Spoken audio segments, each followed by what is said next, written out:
Baik, Assalamualaikum warahmatullahi wabarakatuh. Sebelumnya izin memperkenalkan diri, nama saya Ayi Chandra, NIM 119260086, perwakilan dari kelompok 1. Baik, di sini saya akan mempresentasikan mengenai materi tentang tablet hisab.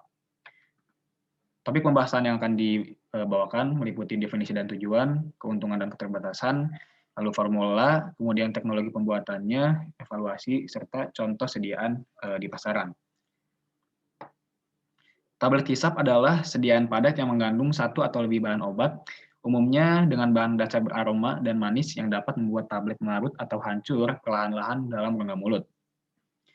Tujuan pembuatan sediaan tablet hisap ini selain untuk memudahkan pemakaian bagi anak-anak dan orang tua yang suka menelan, juga dapat memberikan efek lokal dalam rongga mulut, menutupi rasa tidak enak, serta memberikan efek yang diinginkan lebih cepat. Karena zat aktif yang diabsorpsi melalui mukosa mulut akan masuk ke dalam pembuluh darah, sehingga pembuatan tablet hisap ini merupakan alternatif pengembangan produk yang cocok. Tablet hisap tidak digunakan bahan penghancur, dan bahan yang digunakan sebagian besar adalah bahan-bahan yang larut dalam air. Tablet hisap cenderung menggunakan banyak pemanis seperti sukrosa, manitol, sorbitol. Selain itu, berbentuk datar dengan diameter sekitar lebih dari 18 mm atau kurang, dan ditujukan untuk dihisap dan melarut di dalam mulut. Penggunaan jenis tablet ini dimaksudkan untuk memberikan efek lokal, antibakteri pada mulut dan tenggorokan.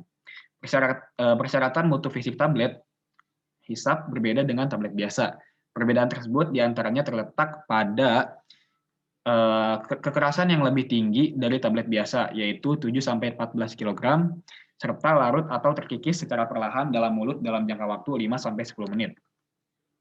Kemudian terdapat dua tipe lozenges atau tablet hisap yang telah banyak digunakan di zaman sekarang ini. Kedua tablet hisap tersebut meliputi hard candy lozenges dan kompres tablet lozenges. Hard candy lozenges merupakan suatu sediaan yang terdiri dari campuran gula dan karbohidrat dalam bentuk amorf atau kristal. Bentuk ini dapat berupa sirup gula padat yang secara umum mempunyai kandungan air 0,5% sampai 1,5%.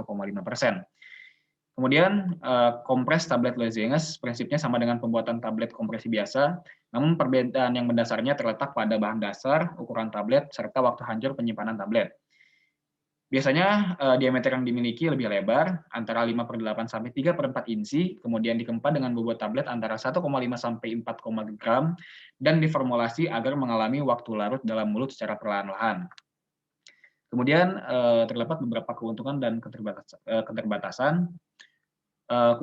Keuntungan sediaan tablet hisap sendiri adalah dapat mempercepat penyerapan bahan obat ke dalam tenggorokan, mudah dalam penggunaannya, dan membantu pasien yang susah untuk menelan obat.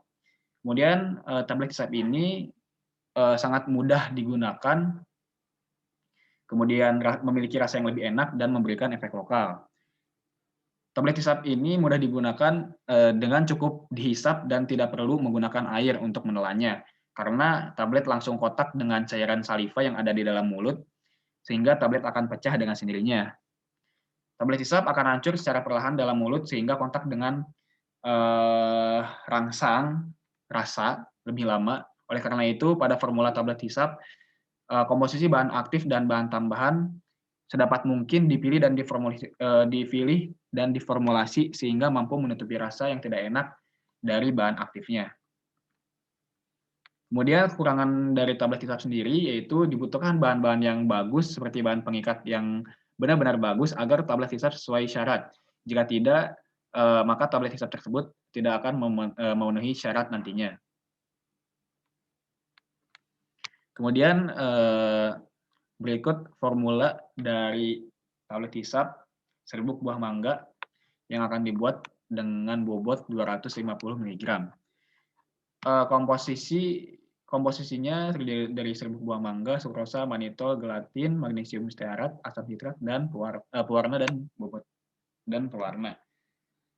Pada formulasi 1, serbuk buah mangga 20%, sukrosanya 40%, manitol 28%, gelatin 5%, magnesium stearat 2%, asam sitrat 4%, pewarna digunakan secukupnya. Kemudian pada formulasi 2 dapat dilihat pada tabel. Lalu untuk teknologi pembuatannya, tablet hisap ini dapat dibuat dengan menggunakan metode kempal langsung, granulasi basah, heat and congealing, serta melting and molding. Untuk gempa langsung dapat digunakan untuk bahan yang memiliki sifat alir yang baik dan sensitif terhadap panas.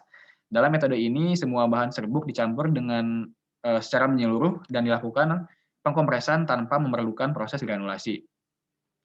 Kemudian pada metode granulasi basah, prosedurnya dimulai dari dihaluskan gula hingga menjadi serbuk, lalu diayak dengan ayakan 40-80 mes, lalu ditambahkan zat aktif ke massa gula, lalu diaduk sampai merata, kemudian campuran digranulasi dengan sirup gula atau sirup jagung, lalu diayak kembali dengan ayakan 2-8 mes, kemudian granul dikeringkan, lalu granul yang sudah kering diayak dengan ayakan 10-30 mes, lalu ditambahkan zat pengaroma dan lubrikan, kemudian dikompres, lalu jadilah tablet hisap.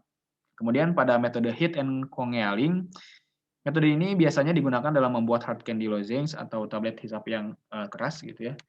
Suhu tinggi diperlukan dalam proses pembuatannya sehingga bahan yang sensitif terhadap panas tidak cocok dengan metode ini. Lalu prosedur kerja pada metode ini dimulai dari gula dilarutkan dalam air untuk membuat basis sirup, kemudian dipanaskan pada suhu 105 derajat sampai 110 derajat Celcius hingga mengental. Setelah 30 menit, zat aktif dan eksipien dicampurkan, kemudian dipanaskan kembali selama kurang lebih 45 menit, lalu dituangkan campuran ke dalam cetakan yang telah didinginkan dan dilubrikasi, lalu disimpan selama 10-15 menit, kemudian tablet dikeluarkan dari cetakan dan disimpan untuk dikeringkan. Lalu pada metode melting and molding digunakan dalam pembuatan soft lozen. Kemudian penggunaannya digunakan untuk bahan yang tahan terhadap panas karena membutuhkan pemanasan sekitar 50 derajat Celcius. Pada metode ini digunakan PEG sebagai basis. PEG dilelehkan terlebih dahulu dalam water bath, lalu dicampurkan dengan zat aktif dan eksipien hingga homogen. Kemudian campuran tersebut dimasukkan ke dalam cetakan berbahan stainless steel. Lalu evaluasi dari tablet hisap tersebut meliputi organoleptik, keseragaman bobot, keseragaman ukuran, uji kekerasan, uji variabilitas dan fleksibilitas, uji stabilitas, dan kemudian stabilitas kandungan zat aktif. Pada organoleptik, prosedur yang dilakukan yaitu tablet diamati secara visual, kemudian pada keseragaman bobot, 20 tablet diambil secara acak, lalu ditimbang satu persatu dan dihitung bobot rata-rata tablet tersebut. Kemudian pada keseragaman ukuran diambil 20 tablet secara acak, kemudian setiap tablet diukur diameternya dan tebalnya diukur dengan jangka sorong. Lalu pada uji kekerasan diambil 20 tablet secara acak, kemudian diukur kekerasannya dengan alat hardness tester, kemudian dihitung rata-ratanya. Lalu jenis uji variabilitas dan fleksibilitas, prosedur kerjanya yaitu dibersihkan tablet dengan bobot kisaran 6,5 gram dari debu, kemudian ditimbang, lalu dimasukkan tablet ke dalam alat, lalu dijalankan dengan kecepatan 25 putaran per menit, dan waktu yang digunakan adalah 4 menit. Kemudian pada uji stabilitas, prosedurnya disimpan produk selama 28 hari, dan yang terakhir jenis uji stabilitas kandungan zat aktif, prosedur kerjanya yaitu melakukan analisis menggunakan spektrofotometer UV vis. Syarat-syaratnya tertera pada tabel evaluasi ini. Lalu contoh sediaan yang beredar di pasaran meliputi vitamin 500 mg, Degirol 0,25 mg, kemudian Tantum lozenges, GNC Ultrazing lozenges, serta SP Troches Meiji. Pada vitamin 500 mg, penggunaannya dikonsumsi dengan cara dihisap dan dikonsumsi setelah makan. Kemudian pada digirol penggunaannya satu tablet dibiarkan larut perlahan-lahan di dalam mulut. Lozaeng pada Tantum lozenges penggunaannya tablet dihisap perlahan sebelum atau sesudah makan. Pada GNC Ultrazing lozenges penggunaannya 2-4 tablet dihisap per hari. Dan pada SP Troches Meiji penggunaannya dihisap secara perlahan hingga larut dalam mulut tanpa dikunyah. Nah, ini merupakan referensi yang kami gunakan dalam membuat materi tablet hisap ini. Dan cukup sekian materi yang bisa saya sampaikan. Mohon maaf apabila terdapat beberapa kesalahan kata. Terima kasih atas perhatiannya. Cukup sekian. Wassalamualaikum warahmatullahi wabarakatuh.